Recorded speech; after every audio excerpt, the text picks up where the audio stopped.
How's it going, everybody? I'm Pastor Brian, one of the pastors here at the church.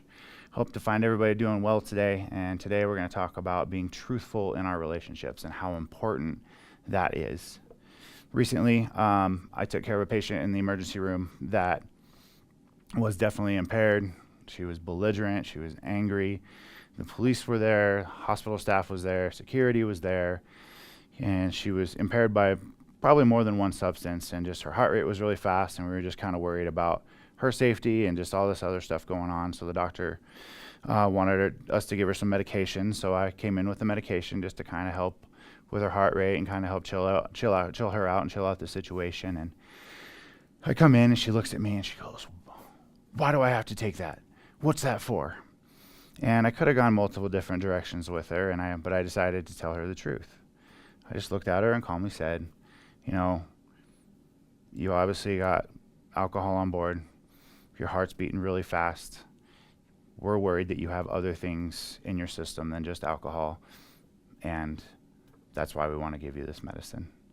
And she paused and she looked at me and she goes, "That's fair," and calmly laid back in bed and let me give her the medicine.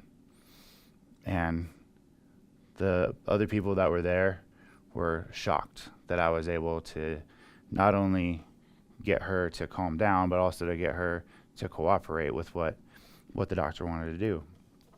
And to be totally honest, if I had a mic in that moment, I would have dropped it.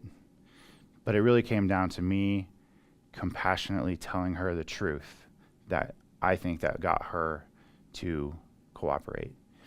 And that kind of underlies the importance of the truth and being truthful in all our relationships, whether it's somebody that I just met, like this young lady, or whether it's with my spouse or with my friends or with people in leadership over me. Is so important to be truthful.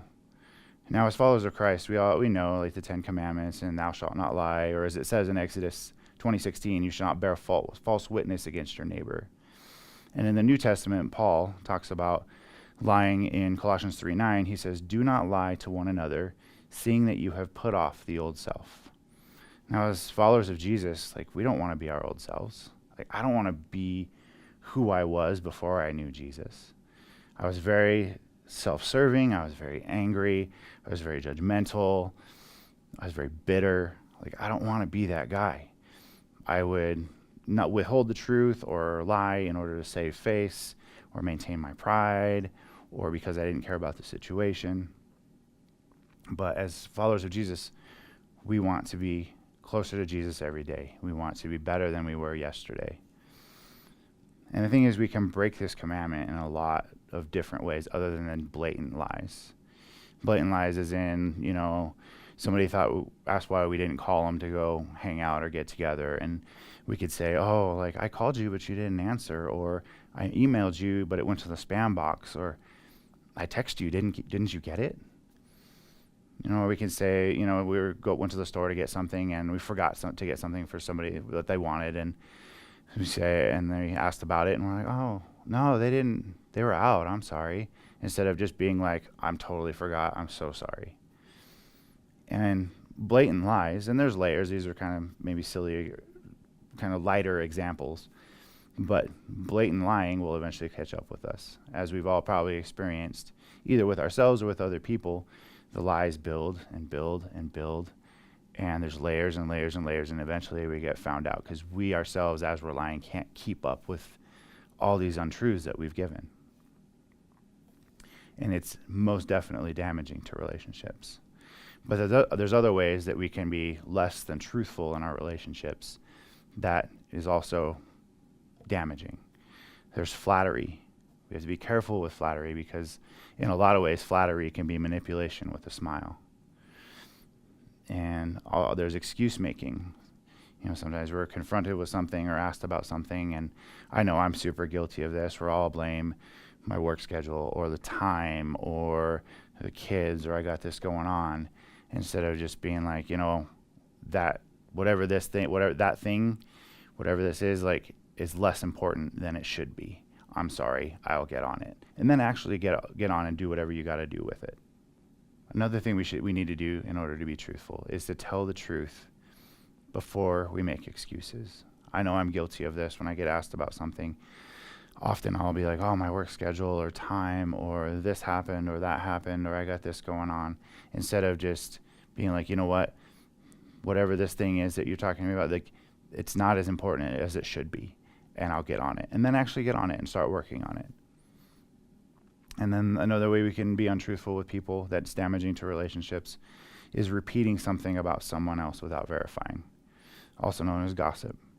And not only is that a sin for us to be repeating things about somebody else, that's without verifying, and then we shouldn't even be repeating it anyway, but it also puts the people we tell in a position where they're either being judgmental against the person you're talking about, or they're repeating it as well.